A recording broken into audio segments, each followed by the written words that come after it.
तो नमस्कार प्यारे भाइयों, क्या हाल चाल, कैसे हो सारे, है ना। तो सबसे पहले तो ये रिव्यू करता है कि फर्स्ट शो कैसा रहा and what are the key takeaway जो बाकी के सेशन या बाकी के शिफ्ट के लिए ले जा सकते हो एंड अभी से कैसे प्रिपेयर करना है ताकि आप अपना अगला अटेम्प्ट अच्छे से दे पाओ। तो सबसे पहले एक छोटी सी अनाउंसमेंट मेरे साइड से, मैं आपको अभी से लेके जेईई मेंस के एंड तक सारे फ्री मटेरियल जो लास्ट मोमेंट आपके काम आ सकते हैं, be it formula sheet, revision sheet, formula chart and many other thing जिसमें top PYQs and most repeated PYQs भी शामिल है, वो मैं आपको फ्री में प्रोवाइड कर दूंगा।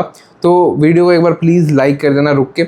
यहाँ से आगे बढ़ते हैं एंड डिस्कस करते हैं कि पेपर एनालिसिस कैसा रहा आज का। तो जो पेपर अभी था वो मॉडरेट की कैटेगरी में आप कह सकते हो, जिसमें मैथमेटिक्स थोड़ा सा लेंदी था कैलकुलेशन वाइज एंड अगर आप फिजिक्स केमिस्ट्री की बात करो तो उसमें मॉडरेट था। केमिस्ट्री थोड़ा सा ईजी टू मॉडरेट वाले साइड में था एंड जो फिजिक्स है उसमें अगर आप न्यूमेरिकल देखोगे तो वो भी ज़्यादा कुछ खास नहीं थे एक्सेप्ट 1 और 2 क्वेश्चन। बाकी ये ओवरऑल पेपर की अगर मैं बात करूँ तो मतलब मॉडरेट था। और क्या एक्सपेक्टेशन रहनी चाहिए, दो आपका सबसे पहला पेपर है तो आप एक्सपेक्ट कर सकते हो कि पहले दिन में कम मार्क्स पे ज़्यादा परसेंटाइल बन जाती है इवन इफ मॉडरेट पेपर रहता है। तो मैं रफ एस्टिमेट मान के चल रहा हूँ कि 90s के अराउंड आपकी कट ऑफ क्लियर हो जाएगी एंड 99 परसेंटाइल के लिए 178 के अराउंड आप मान के चलो, तो आपके लिए बेटर रहेगा। And what are the key takeaways जो आपके बाकी सेशन के लिए लेके जाना है, वो सबसे ज़्यादा इंपॉर्टेंट रहने वाली है।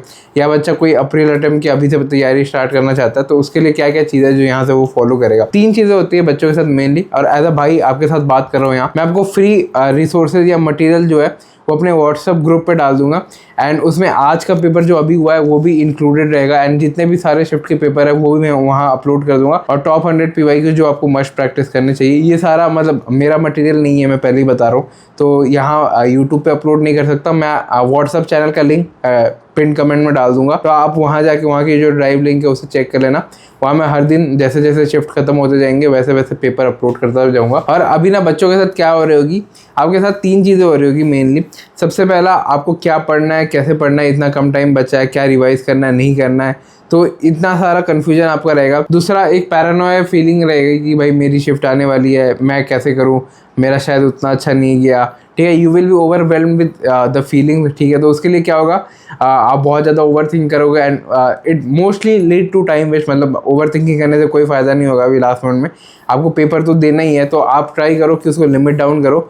और तीसरा, क्या चीज़ प्रैक्टिस करनी चाहिए, मॉक टेस्ट देना चाहिए, नहीं देना चाहिए कि भैया PYQs ही करूँ, तो वो तीनों चीज़ों की मैं आपको क्लैरिटी दूंगा स्टेप वाइज, ठीक है। तो सबसे पहला, जैसा कि शिफ्ट 1 मैंने आपको बताया कि मॉडरेट था, तो आपको ज़्यादा पैनिक करने की ज़रूरत नहीं है ना। अगर हार्ड शिफ्ट भी आता है ना तब भी आपके लिए बहुत बेनिफिशियल रहेगा क्योंकि आपके कम मार्क्स में ज़्यादा परसेंटाइल बनेगी। तो अगर आप ये सोचते हो कि भाई मेरा पेपर कैसा रहेगा, शायद ये आ जाए, ये ना आ जाए, ये चीज़ पढ़ के जा रहा हूँ, ये चीज़ नहीं आनी चाहिए, तो दूसरी चीज़ पढ़नी क्या है। तो मैं आपको ये सजेशन करूँगा, बेस्ट रिटर्न ऑफ इन्वेस्टमेंट जिसमें आपका मार्क्स ज़्यादा बढ़ सकता है कम टाइम में, दैट इज़ केमिस्ट्री पोर्शन। तो केमिस्ट्री पोर्शन को अच्छे से कर लो क्योंकि केमिस्ट्री में या तो आपको आता है या तो नहीं आता। मतलब मैंने, अगर आप मेरे से पूछोगे एज अ ब्रदर, तो मैंने भी अपना केमिस्ट्री पोर्शन स्ट्रॉन्ग करा था for both mains and advance, क्योंकि केमिस्ट्री बहुत स्कोरिंग रहती है एंड आप इजीली उसको कर ले जाओगे। अगर आपको थोड़ा सा भी आता है ना तो आप या तो ऑप्शन एलिमिनेशन करके या तो मैथ्स द फॉलोइंग में अगर आप देखोगे 2-3 कंपाउंड को, तो आप बहुत इजीली पिकअप कर सकते हो वो सारे क्वेश्चन। तो केमिस्ट्री को भी बहुत स्ट्रॉन्ग करके जाना। केमिस्ट्री के लिए कौन सा चैनल फॉलो करना है, आप KB एजुकेशन को फॉलो कर सकते हो अगर आपको नेमिंग, रिएक्शन या ऑर्गेनिक इनऑर्गेनिक में थोड़ा दिक्कत है, जैसे नाम याद नहीं रहते कंपाउंड्स के या जो रिएक्शन मैकेनिज्म है वो याद नहीं रहती, तो आप KB एजुकेशन को फॉलो कर सकते हो। बाकी जो सबसे ज़्यादा बेस्ट रिटर्न ऑफ इन्वेस्टमेंट है वो यही है। जिनका अभी इवनिंग शिफ्ट भी आ रहा है तो मैं उनको भी यही बोलूँगा कि आप केमिस्ट्री के नेमिंग रिएक्शन के चार्ट एक बार देख लो, आपके लिए बहुत हेल्पफुल रहेगा। दूसरा, आप मैथमेटिक्स वगैरह थोड़ा सा स्ट्रॉन्ग कर सकते हो, बीट 3D ज्योमेट्री और ये सारे कुछ चैप्टर है जो आपको मतलब हर एक शिफ्ट में मॉडरेट टू इजी लेवल पे ही दिखेंगे।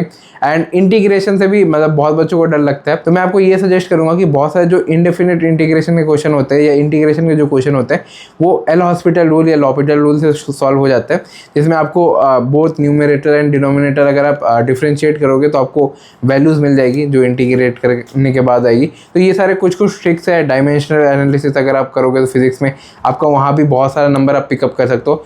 ये मेनली उन बच्चों के लिए अगर उनको एग्जामिनेशन में जैसे याद नहीं आ रहा कि कैसे करना है या ब्लैंक हो जाते हैं, और ये बहुत ही कॉमन सी टेंडेंसी है कि एग्जामिनेशन में आप जाओ और ब्लैंक हो जाओ, तो आप इनिशियल 15 मिनट इजी क्वेश्चन को टारगेट करना from each section, physics, chemistry, maths, है ना। तीनों सेक्शन में आपको कुछ ना कुछ इजी क्वेश्चन मिल जाएंगे, तो उन्हें फर्स्ट पिकअप करना, ठीक है। और वीडियो में आगे बढ़ने से पहले मुझे पता है कि आप सभी अभी कॉलेजेस के बारे में सोच रहे हो, और ये सोचना कहीं हद तक सही भी है, क्योंकि colleges can make and break your life. इसके लिए I have an option for you. Mirai last year launch हुआ था और अभी they are entering in their second year. और मिराई ने लास्ट ईयर बहुत सारे प्रोमिसेस किए थे, फ्री मैकबुक, डे 1 से ही coding, AI, artificial intelligence, expert mentorship and access to AI tools. पर ये सब सही में है। जो बच्चे यहाँ करेंटली पढ़ रहे हैं उन्होंने मैकबुक में अपना प्रोजेक्ट्स बनाना भी स्टार्ट कर दिया, और गेस व्हाट, ये डे 1 से ही उनको मिल गई थी। और साथ ही साथ जो भी मेंटोर्स है वो भी डे 1 से बच्चों के पीछे लर्निंग एक्सपीरियंस बढ़ाने में पड़े, तो डे 1 से ही इन्होंने अपना लर्निंग ग्राफ स्टार्ट कर दिया। और इन सब के अलावा इनकी फैकल्टीज ने 125 से भी ज़्यादा हाई क्वालिटी लेक्चर डिलीवर कराए। साथ ही साथ यहाँ के जो बच्चे हैं वो अभी से लीड कोड और कोड फोर्सेस में अपना प्रॉब्लम सॉल्व कर रहे हैं, और इसके साथ साथ AI टूल्स का भी यूज़ कर रहे हैं। क्लाउड हो गया, जेमिनाई हो गया, नोटबुक हो गया, LM हो गया, Vue हो गया। इससे क्या होता है, मांग रेडी एक बच्चा बनता है, उसको फर्स्ट डे से ही सिखाया जा रहा है। और बच्चों ने सरप्राइज हैकाथॉन सर आइडियाथॉन्स भी दिए, जहाँ उन्होंने अपनी वेबसाइट्स बनाई, स्टार्टअप आइडियाज को पिच करा। और करिकुलम की ही बात करें तो यहाँ एडवांस्ड DSA इन C++ डे 1 से ही सिखाई जा रही है। HTML, CSS, जावास्क्रिप्ट हो गया, फ्रंट एंड डेवलपमेंट, ये सारी चीज़ें बच्चों को सिखाई जा रही है, जो कि उनको स्किल्स को और एनहांस करती है। और साथ ही साथ यहाँ कम्युनिकेशन के लिए सॉफ्ट स्किल भी सिखाई जा रही है, जो कि हेल्प करेगा बच्चों को इन कॉन्वर्सेशंस। और मिराई उनके लिए बना है जो बच्चे सीरियस है टेक के प्रति, and they want to contribute something to the society, and सिर्फ प्लेसमेंट नहीं बल्कि इम्पैक्ट भी क्रिएट करना चाहते हैं। और ये काफ़ी अच्छा कॉलेज लगा, मैं आप सभी को रिकमेंड करना चाहूँगा।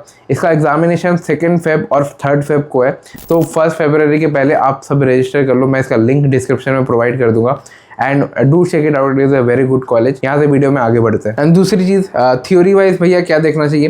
थ्योरी वाइज मैंने वापस रिपीट करूँगा कि फॉर्मूला मैराथन देखो फिजिक्स में मेनली, ठीक है।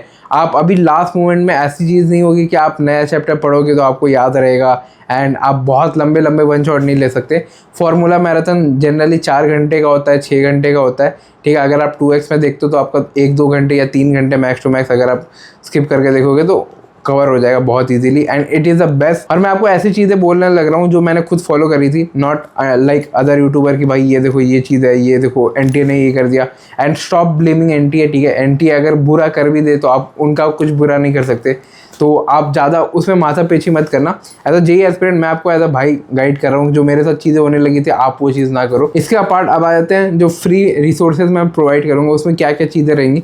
उसमें जैसे मैंने आपको बोला सारे जो रिवीजन चार्ट है, फॉर्मूला चार्ट है, ठीक है, along with top 100 PYQs, 200 PYQs, ये मैं वेरियस साइट से ले सकता हूँ। वोरा सर से भी ले लिया, एजुनिथी सर से भी ले लिया। मैं आपको सारा वो जो ड्राइव है वो कंपाइल करके दे दूंगा, अलॉन्ग विद जो मेरे पास अभी ये जो पेपर आया है उसका शिफ्ट लेके, ठीक है। एंड जो रिमेनिंग जो शिफ्ट आएंगे सबका पेपर मैं वहाँ अपलोड कर दूंगा, और ये आपको अप्रैल तक बहुत हेल्प करेगा। एंड अभी जो नेक्स्ट सेशन आ रहा है जिसका कभी 22 का एग्जाम है, 23 का एग्जाम है, तो मैं आपको बोलूँगा कि आप आज का पेपर देख के एनालाइज कर लो, आप इसको एज अ मॉक टेस्ट दे के देखो कि आपके कितने नंबर बन रहे हैं। इसके अपार्ट आपको कोई सेपरेट मॉक टेस्ट सीरीज किसी भी कोचिंग के अभी मॉक टेस्ट नहीं देना है, क्योंकि उससे आप ज़्यादा डीमोटिवेट फील करोगे। एंड ये एक्चुअल एग्जाम का पेपर है जो 26 में कंडक्ट किया गया, तो इसमें अगर आप मॉक टेस्ट अपीयर करते हो तो ज़्यादा आपको कॉन्फिडेंस रहेगा एग्जाम में। यही था इस वीडियो में, बाकी मैंने बहुत ही क्रिस्प रखने की कोशिश करी है, ठीक है। बाय।